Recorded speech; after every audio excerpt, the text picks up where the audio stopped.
22 जनवरी 2024 को अयोध्या में राम मंदिर के उद्घाटन पर प्रधानमंत्री नरेंद्र मोदी का संबोधन भारत और उसके लोगों के लिए एक ऐतिहासिक क्षण था।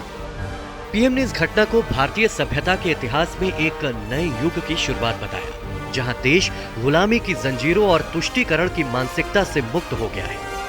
उन्होंने एक आधुनिक, समावेशी और समृद्ध राष्ट्र के रूप में भारत के अपने दृष्टिकोण को भी रेखांकित किया, जहां प्रत्येक नागरिक को समान अधिकार और आत्मसम्मान प्राप्त है।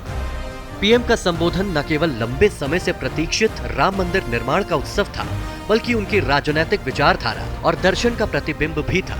उन्होंने भगवान राम के आदर्शों का आह्वान किया, जो धार्मिकता, न्याय और करुणा के प्रतीक के रूप में पूजनीय है, और कहा कि उनका जीवन और शिक्षाएं हर भारतीय के लिए प्रेरणा का स्रोत है। उन्होंने ये भी कहा कि राम मंदिर भारत के दर्शन और राष्ट्रीय चेतना का प्रतीक है, और ये देश की एकता और विविधता का प्रतिनिधित्व करता है।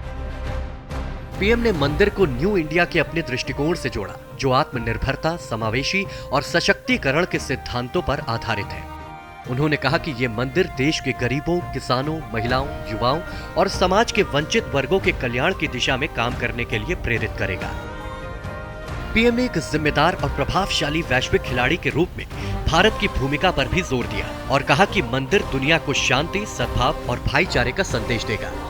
उन्होंने कहा कि भारत संयुक्त राष्ट्र के आदर्शों और मानवता के कल्याण के लिए प्रतिबद्ध है। कुल मिलाकर पीएम का संबोधन उनके विश्व दृष्टिकोण और भारत के लिए उनकी आकांक्षाओं की एक शक्तिशाली और शानदार अभिव्यक्ति थी। ये आशा और आशावाद, गौरव और गरिमा, आस्था और भक्ति का संदेश था। ये एक संदेश था जो लाखों भारतीयों को प्रभावित करता था, जो मंदिर को अपने सपनों की पूर्ति और अपनी पहचान की अभिव्यक्ति के रूप में देखते थे। ये एक संदेश था जिसने दुनिया को ये भी बताया कि भारत एक जीवंत और गतिशील लोकतंत्र है, जहां अतीत और वर्तमान सामंजस्यपूर्ण रूप से सह अस्तित्व में है और जहां भविष्य उज्जवल और आशाजनक है।